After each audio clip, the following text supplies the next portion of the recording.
अस्सलाम वालेकुम नाज़रीन। ड्रामा सीरियल खुमार दिन ब दिन बहुत ज़्यादा इंटरेस्टिंग होता जा रहा है। आने वाली एपिसोड में आप देखेंगे कि एहतेशाम बेगम दर बदर भटक रही होती है, उसके पास कोई और ठिकाना नहीं रहा।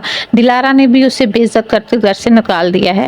एहतेशाम बेगम को लाइबा ने बताया है वो हरीम के घर रह रही है तो उनको भी वहीं आ जाना चाहिए, लेकिन एहतेशाम बेगम की हिम्मत ही नहीं हो रही कि आखिर वो कैसे हरीम के घर जाकर रह सकती है जिसको अपने घर से उसने धक्के देकर निकाला हो। लेकिन एहतेशाम बेगम करे तो क्या करे, उसके पास कोई और चारा भी तो नहीं। एहतेशाम बेगम को रह रह कर ख्याल आते हैं कि जो कुछ उसने हरीम के साथ किया वो कैसे हरीम का सामना करेगी, लेकिन उसके पास कोई और ठिकाना नहीं रहा।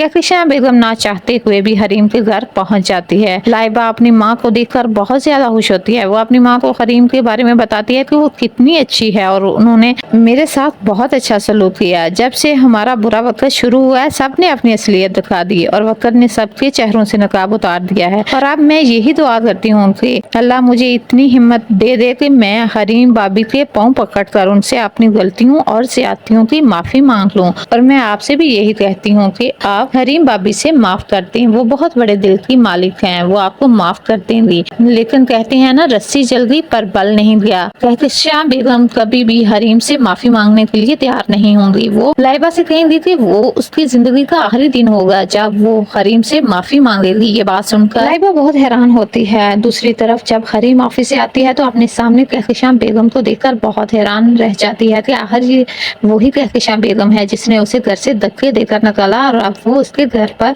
खड़ी है। तो दूसरी तरफ एहतेशाम बेगम भी अब हरीम से नजरें नहीं मिला रही होती। अगले ही सीन में आप देखेंगे कि अगले दिन जब हरीम ऑफिस आती है तो मुदस्सर साहब उससे पूछते हैं कि आपने फाइज का नहीं पूछा कि आखिर फाइज कहाँ है। तो हरीम कहती है कि वो पहले ही अपने अल्फाज और जज्बात फाइज पर साया कर चुकी है, मजीद वो अपना वक्त फाइज पर साया नहीं करना चाहती। वो ये ना जानने में इंटरेस्टेड है और ना ही जानना चाहती है, ना ही उसकी हिम्मत हो रही है कि वो फाइज के बारे में उनसे कुछ भी पूछे।